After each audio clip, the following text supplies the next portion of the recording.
Hey guys, welcome back to my channel, and it's Deb C, and place to be, it's Deb C. Bloop, bloop, that's me. Boop, Deb C. Hey guys, and happy Sunday. I hope everybody is having a great day and is having a wonderful weekend. I'm just gonna come right out and say, I did not make any videos yesterday. I was planning on doing it, and then until I heard the news, and then I just couldn't do anything except cry and scream. So I did not make any videos yesterday. I just absolutely was not feeling any parts of it. It is the snowstorm. As you can tell, I really didn't do anything with anything of much today. So I am here to finally talk about the Real Housewives of Beverly Hills. It's season 15. It's episode 6. The name is Star Signs and Bad Times. I want to right off the bat thank whoever decided to bring Rachel Zoe back to Bravo, because this is the opulence that we need. Like, this is what we expect. This is one of the things that we expect from Beverly Hills. Oh, I love it. Whoever decided to bring her back, please give that person a raise. So Bose meets up with Rachel. They go shopping. Good news. We know that Bose is pursuing IVF with Keely. So they had found 6 egg houses, and Keely and Bose are going to be flying to Vegas to retrieve the eggs, which is awesome. And listen, then they start talking about Amanda dropping that little nugget about Avi. I agree with Bose. I think that was not an accident. That was planned. And I agree with Rachel too. Rachel's like, nothing is accidental with her. To be honest with you, I don't think anything is accidental with any of these women, but I really don't think, I really think that was placed there. That was planned by Amanda. Just to get like Sutton had said, to get some attention, maybe to build a storyline. Like, you have to have a storyline. So that's her way of building a storyline.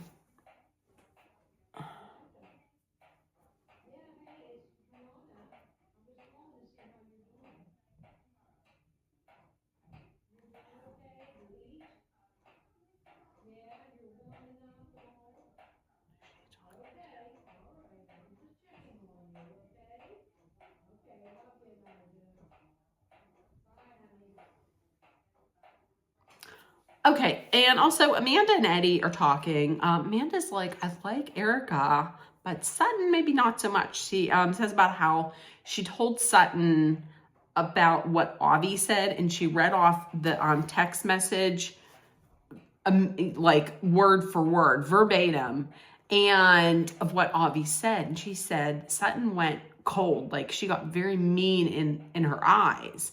And then Eddie says, well, she didn't know you. I mean, you only get a few more strikes before you cut a bitch down. Now, Eddie, come on. Your fiance is new on this show. Nobody's really intimidated by her. Nobody. Now back to shopping with Rachel and Bose. So Bose mentions, oh, you know that Amanda's nickname is the Money Queen.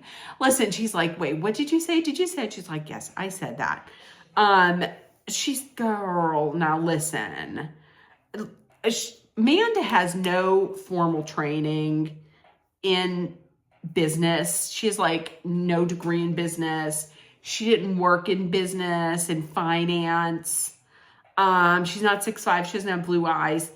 But she says she calls herself that because of like she understands the energy, energy surrounding money.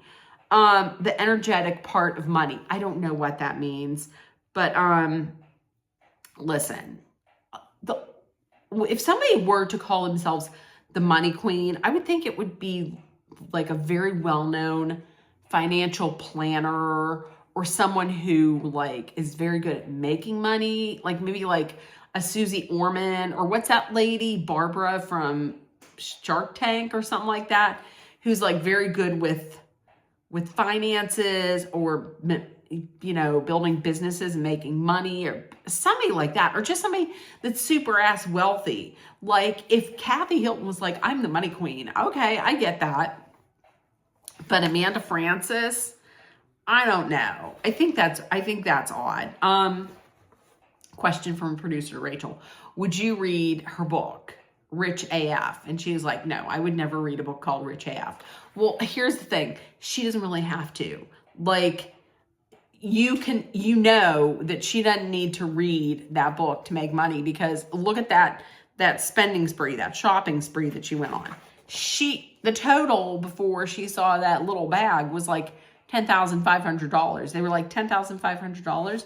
She didn't bat an eye. She was like, okay. And then she was going to go back and get a little purse. So no.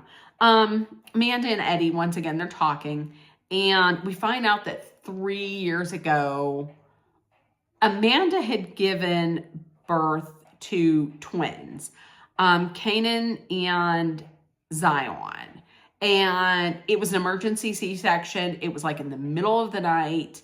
It was unplanned, and it was like the boys were like 11 weeks early. Zion had passed away 5 days later. It's sad. That's heartbreaking. That's very sad. And the anniversary of Zion's passing was going to be that Friday. Okay. Very sad. Very sad. Dorit announces that she has a book deal. If you are a Real Housewife, there's a 95% chance you're going to get a book deal. Like everybody gets a book deal. And given how much Dorit likes to talk, you know that book is going to be 1,500 to 2,000 pages long, right? Okay. Kyle and Sutton, they meet up, they go to a sauna. Kyle brings up what Jennifer had said. Kyle says that Jennifer went to the bathroom. She came out, she was talking to me, she had tears in her eyes. She said Sutton snapped at me. I don't have to be here. It's always about Sutton. And she said that she understands why Garcelle's not friends with her. And she said Sutton can be problematic. Sutton says, Sutton says that it's mean that Jennifer said that about Garcelle when she knew how upset she was when Garcelle like stopped talking to her. Listen, and she doesn't like that she's saying this. She doesn't like that she's speaking up. Well, I mean, Jennifer, listen, let me get my thoughts together. So listen, Sutton snapped at Jennifer. This is now the third time she snapped at her. So Jennifer said something because she's getting tired of this. It was in the moment. She's getting tired of this. She's supposed to just continue on and keep going and letting you treat her like that? Because if you let people keep treating you like that, then they're going to think it's okay to treat you like that, and they're going to continue to do that. See what I mean? Okay, so Rachel's party. Rachel's having a party. And of course, the power on the entire block is out. So, yay. So it's going to be, but they pull it together very nicely. It's outside. It's all these candles. It's beautiful. It's very nice. So she's having a party, but she's having a psychic too. Which, listen, the first thing I thought was, oh, she's having a psychic. My first thought was, the dinner party from hell. Like, 20 some years ago when, what was her name? Elaine Dubois? No, not Elaine Dubois, but Dubois. You remember the first season, the dinner from hell at Camille's. And listen, the psychic did say with her e-cigarette that Mauricio will never emotionally satisfy her. And isn't it over? She wasn't lying. Dubois wasn't lying. Yeah, I have, because dinners and psychics always go great, especially when Kyle is involved. Here's the thing. The tough part about this is the party falls on the anniversary of Amanda's son, Zion, his passing. Amanda and Kyle go to the carpool to the party together, and Amanda mentions this to Kyle. But Amanda said she thinks maybe being around friends will be a good distraction. But here's the thing. These girls aren't friends right now. They're acquaintances. Like, you just met them, so they're not friends. Plus, have you ever seen a Real Housewife episode? It's not going to end well. Okay, Erica and Sutton ride over together to Rachel's. Sutton is like, I need to discuss something with Jennifer. And Erica's like, oh, so you're going to discuss it. And then they do a flashback, and Sutton is telling Erica supposedly what Jennifer told Kyle. And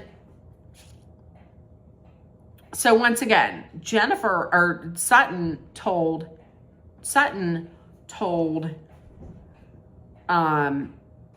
Erica that she was very upset with Jennifer. See, here's the thing. Sutton's upset that Jennifer Tilly told Kyle first before she told Sutton, but it's okay that you talked to Erica first before talking to Jennifer Tilly. See what I mean? That's a little bit hypocritical. Okay, so the party is getting ready to start. People are arriving.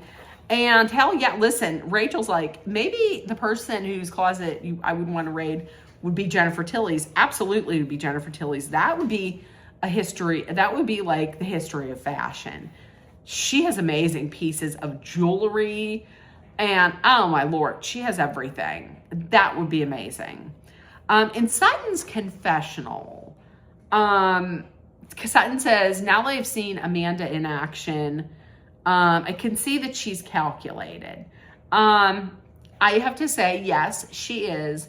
But then again, so is everyone to some degree on these shows, on reality in general, reality TV in general. Dorit shows up and she announces that she got a book deal. She got a book deal. Everybody's excited. Everybody's celebrating it. She says, well, I picked a co-author, a mother and daughter, and it's great, and it's going to be great. And Amanda's like, oh, do you mean a ghostwriter? She's like, yes, a ghostwriter. And she says, oh, well, Amanda says, I just wrote my book. I just wrote my book. I sat down and I wrote my book. Okay, well, good for you. But that was kind of said as a one-upper, and it was in a condescending, to me, it was in a condescending tone. I wasn't a fan of that. Ladies are talking a little bit afterwards, and listen, Rachel comes out. She's like, I'm a two-time bestseller. But she said in her confessional, she's like, Rachel, are you okay? She doesn't have that filter that stops her from saying something. But listen, when I say yes, Queen Rachel, you don't have to put somebody down to lift yourself up. Correct. Hey guys, okay, I'm back because I had to take Jack out to go to the restroom. If you can't hear him right now, he was barking. He's running around. He's prancing with his treat. Like, if you see him, wait, There he goes. Do you see him? He's running in with his treat. That was sweet. So, okay, so let's get back into it. Sutton does talk to Dorit about what Amanda said. Remember, Amanda had said to her that during that lunch, I believe it was with Kathy, at Kathy Hilton's house, that Dorit's talking a little bit too much about the divorce, or talking about a little bit too much about PK and like his drinking, and that may come back to bite her in the ass like during the divorce. And like I said, Amanda's a little worried. She's really worried about Dorit talking about PK's drinking. And so then Jennifer, Tilly, and Sutton, they talk. Right off the bat, it's wrong. What Sutton is saying, Kyle said that Jennifer Tilly said is wrong. She said, well, Kyle said that you told her that I'm always the one to stir up trouble, and that's why Garcelle left. And Jennifer Tilly was like, no, I didn't say that. I was venting. I was venting because I felt bad because I got snapped at, like, yet again. In the confessional,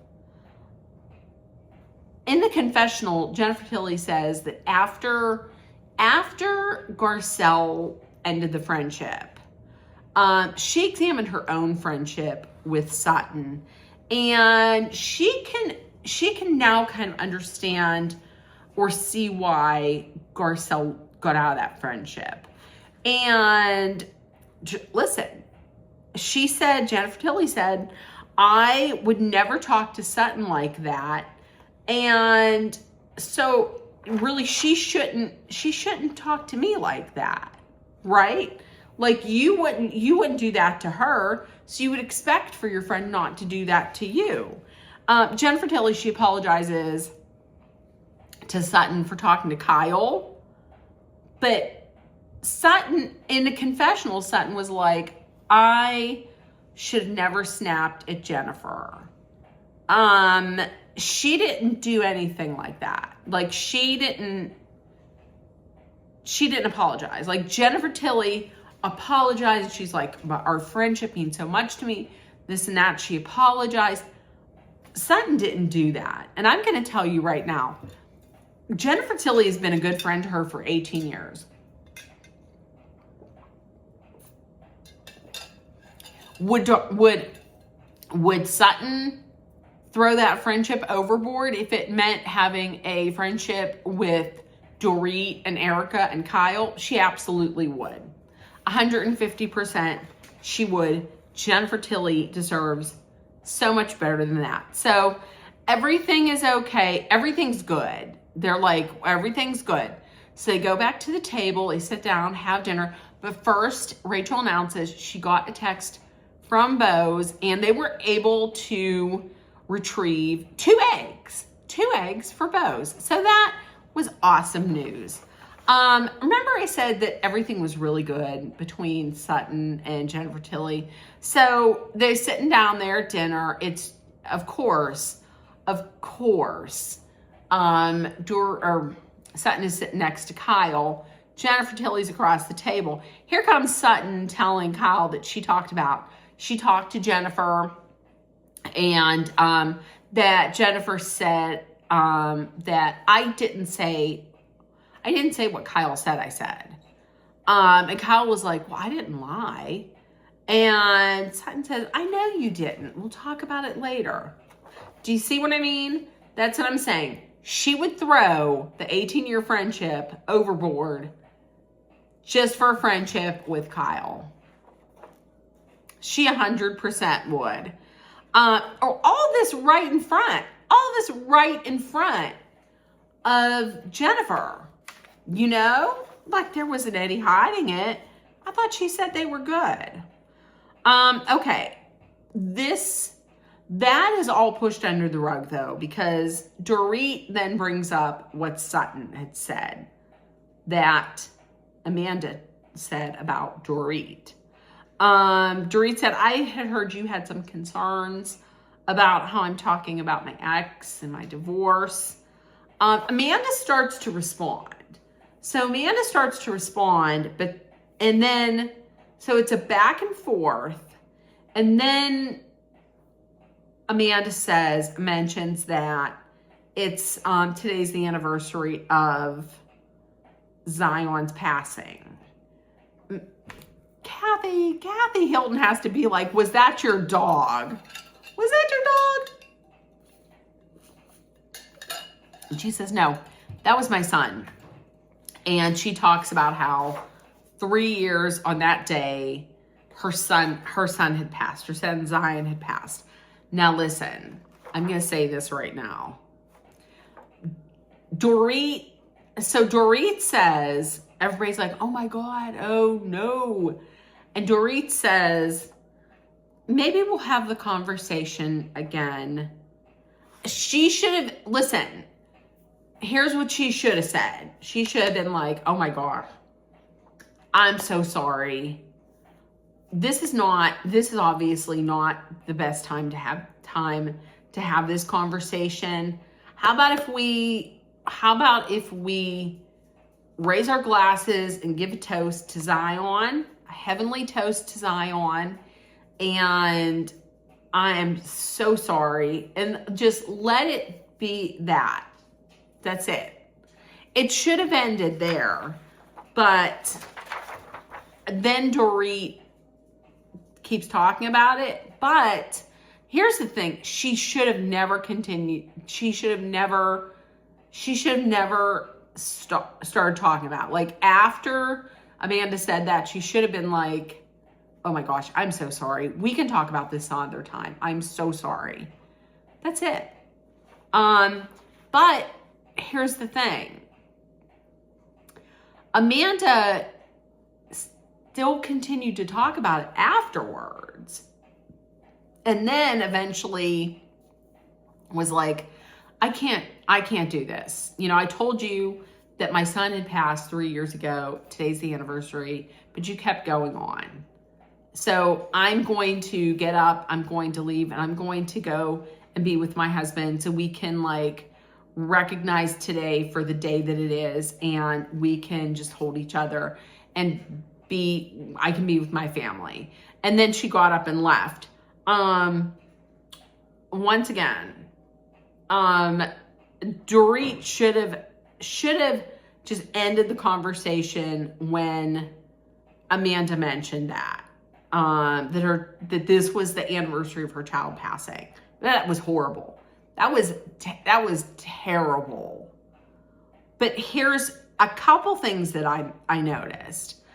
First of all, I was wondering in the back of my head, like, why she went to the party in the first place instead of staying home.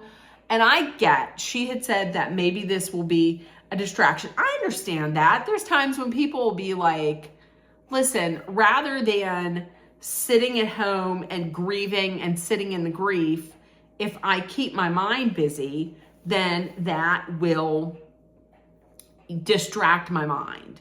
I understand that. I get that. But she saw like how tough it was, and then was just like, well, I want to go home. I need to be at home with my family. I mean, I feel like she should have just stayed at home with the family. Now, people would be like, well, she did sign a contract. She does have to be at things. I get that, but that's true. But there are times when people don't go out to certain things, even though they have signed a contract.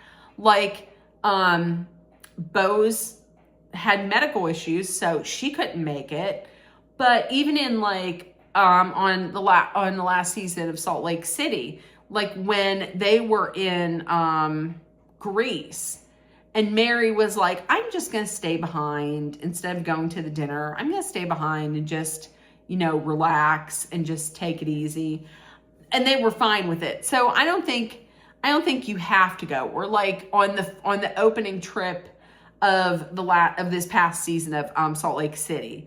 Like Lisa didn't go on the RV trip. So you don't necessarily, I don't think you have to go. Also, second of all,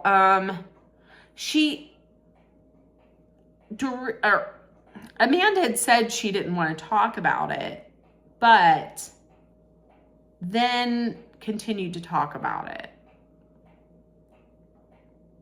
And also, another thing that I thought was, if that were me, if I were in that situation, I probably would have mentioned to everybody like ahead of time. I would have gathered everybody and been like, listen, just to let you know, I might not be my normal bubbly self as I normally am. My normal as outgoing as I typically am. And that's because, and then I would have mentioned what it was the anniversary of that. Or Kyle knew about it. She could have just gathered people and been like, hey, it's a tough night. It's a tough day for her. So let's go easy. Let's just tread lightly. Here's the thing, because nobody knew about it. And Dory was like, if I would have known about that, I wouldn't have brought this up. But there is a part of me that felt like Amanda was being a little manipulative. Like she got into the conversation, like Dorit introduced it, and then she got into the conversation, but then it almost felt to me like she brought it up. She brought up the passing when she was maybe not doing so great in the argument, like in the, maybe when it was looking like she wasn't going to be able to keep up. That's when she did it. If I were her, to be honest with you, once again, I would have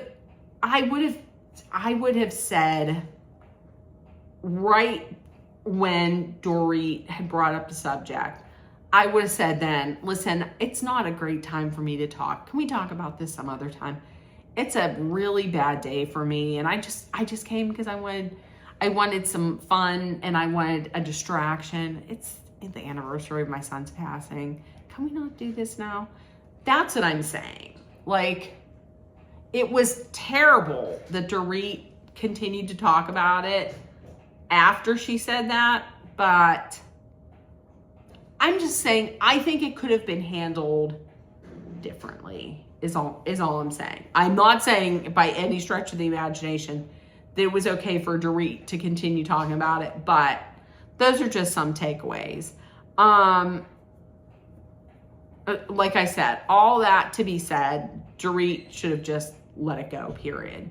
Okay, so listen, in the comments, let me know what you thought about this week's episode.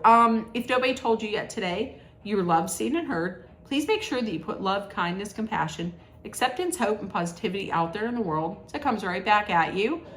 Also, please put kindness out there. Let's spread it because it is free. We so need it in these terrible, trying times. Please. Also, be aware of your surroundings. Be smart and safe. Let's hydrate. And as always, Dolly and I will be sending out our love, thoughts, prayers, and positive energy your way so you make it through. Love you guys. And I probably will not be making a video tomorrow. Tomorrow we have to be at the hospital at 7:30 tomorrow. And at 9 o'clock, Dolly is getting her hip replacement surgery. So I will not be making a video tomorrow just because I'm going to be spending some of the day at the hospital and going back and forth between here and there. Luckily, we did get a lot of snow, but luckily my sister-in-law, my ex sister-in-law and her current husband, they have he has a 4-wheel drive truck, and he knows how to drive in this weather. So they're going to come up, they're going to come over, they're going to pick us up. They're going to take us to the hospital. They're going to come early. They're going to shovel the walkway so we can get from the house to the car, to the truck. They're going to do everything. So keep Dolly in your prayers. Keep us in the prayers as well, that everything goes okay getting there. You know, I know that they're going to do good with the surgery. They do these surgeries all the time. My worry is about making sure that we get there okay. I know we will, but I just get a little worried. Okay, so listen, put some prayers in for Dolly. So, okay, love you guys. And I will not see you tomorrow, but I will see you Tuesday. I have the week off because I took the week off to take care of Dolly. All right, so I'll see you on Tuesday. Bye guys, bye.